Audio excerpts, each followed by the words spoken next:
Thank you, colleagues. As I just heard from my friend from Senate District 17, describing the ban on bump stocks as bipartisan across the United States, I'd like to say to the Oregonians who are listening today, bipartisan did not occur when it came to Senate Bill 243. Let me repeat that. Bipartisan did not occur in the capital of the state of Oregon. I sat on Judiciary Committee urging the chair, urging the proponents to separate this bill into separate bills so that we could address bump stocks. Privately, I talked to many of you and said, put that on the floor and you'll see some Republican votes. The majority party of this chamber had an opportunity for bipartisan support to ban bump stocks, but they rejected that. The majority party in this chamber did not want bipartisan support to ban bump stocks. So they refused to put a separate bill.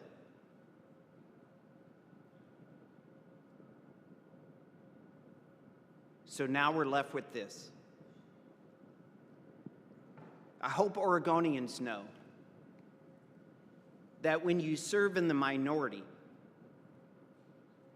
you don't get to choose what bills come to a hearing in a committee. No Republican in this chamber ever got to choose what bill got heard by a committee. We don't get to choose what bill comes to the floor of this chamber.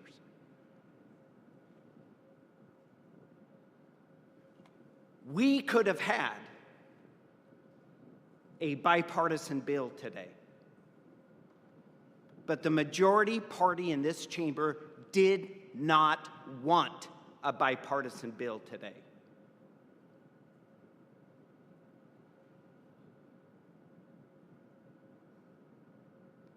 I agree with Donald J. Trump, our president,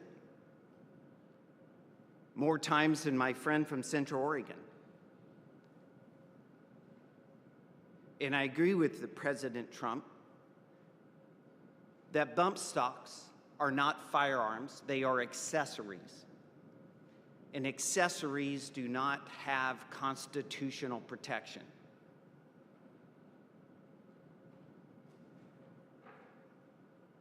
And therefore, they can be regulated.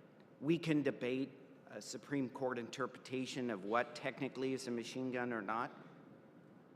Our Supreme Court did, but in this chamber, I will agree, it's not a firearm.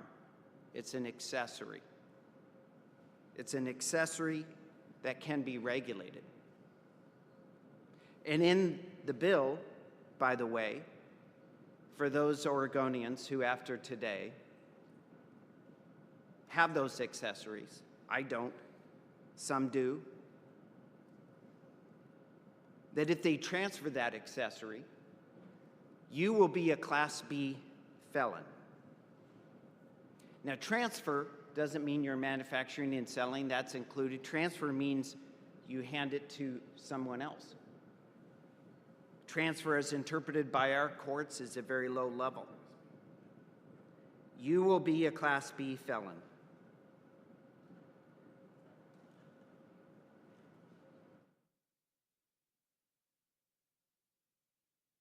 Let me tell you what's also a Class B felony in this state. Possession of child pornography. Possession of child pornography is now equated by this chamber with the transfer of a bump stock. You can commit extortion. You could commit the most egregious theft. You can commit second-degree manslaughter, causing the death of somebody. And this chamber is prepared to equate you with someone who transfers an accessory device on a firearm. Now, I may disagree about the Class B felony classification in this bill, but I don't disagree with the need to regulate it when it comes to a non-firearm prohibition. But if I am forced to equate those who transfer a bump stock to a child pornographer, or I'm forced to equate them, and I don't, I will not subject myself to being accused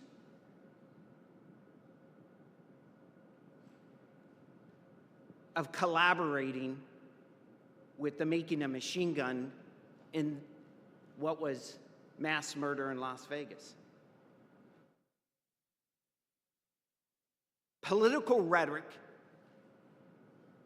is political rhetoric, and it's plentiful. So because I didn't get a choice to vote on that bill, because no Democrat in charge would give me that option, I'm now forced to vote no on 243 because of the other provisions and respectful disagreement with equating a child pornographer with somebody who transfers a bump stock.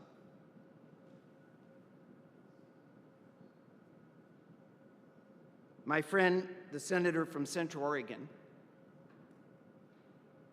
rightfully points to Article 26 of Article 1, Section 26, and Article 1, Section 27. They follow each other. We absolutely have a constitutional right to assemble and redress our grievances. I wonder if our founders knew something, that perhaps by saying specifically Article 1, Section 27 gives the right of every Oregonian who is not otherwise prevented constitutionally, a convicted felon, et cetera, and I won't go over that, to defend themselves, self-defense. But we're told we're not wanted. I'm a concealed handgun license holder. I didn't declare a conflict of interest. I assume it's a big enough class. But if we're not wanted, why did the founders want us there? We're told that police, leave the job to police. How many police attend irrigation district meetings? How many police attend every district when you look at what it's applied to? Are we simply telling by 243, is it the message that if a municipality or a commission or any of the other districts who are saying, CHL holders, you're not wanted here, leave the job to us, are they now required to supply police? Senator Dodd had spoken recently about the low level of crimes committed by CHL holders. It is.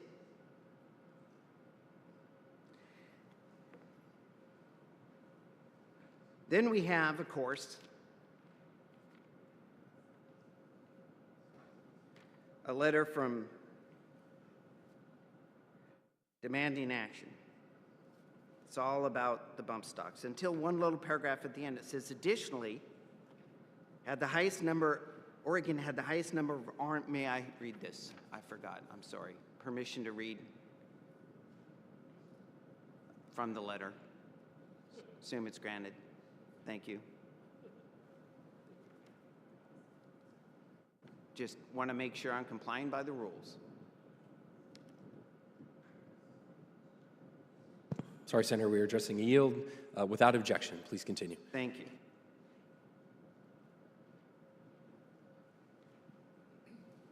armed intimidation threats, allowing local governments in special districts, irrigation district, whatever, all of them, if they choose to have it there. I guess right now you better bring police. The option to prevent firearms from being carried onto the spaces used for official meeting help stop armed intimidation. I mean, let's be frank. There are Oregonians that don't want a concealed handgun license carrying ever. They don't want to go through the process of amending our Constitution.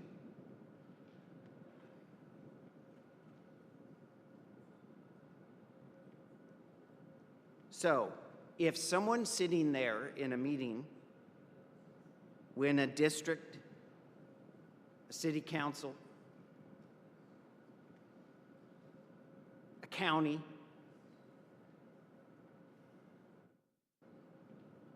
if they're sitting there and they choose not to ban CHL holders, does the fact that they're sitting there cause intimidation?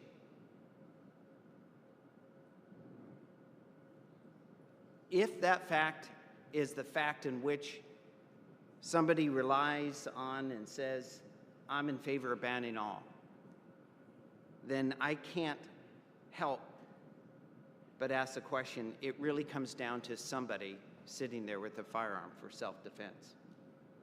So, in the end, the choice we have on 243 when looking at the two separate provisions,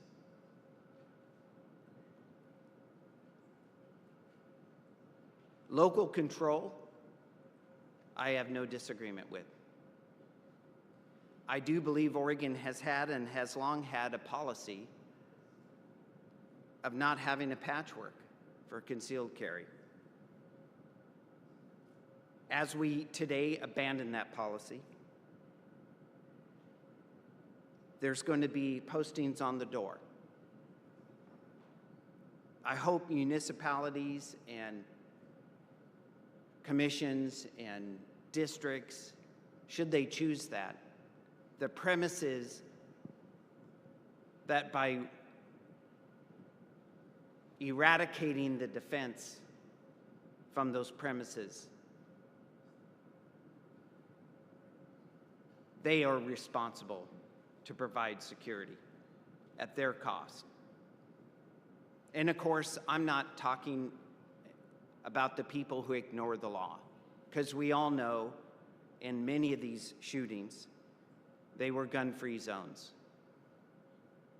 I don't think homicidal maniacs are going to obey the posting on the door.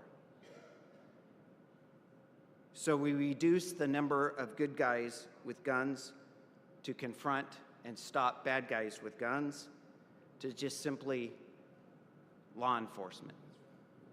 And I certainly know plenty of law enforcement, like many of you, and there's not unanimity amongst them that CHL holders are the problem. Colleagues, when you use that word bipartisan, remember this day, and remember what you did, and remember how many Republicans you rejected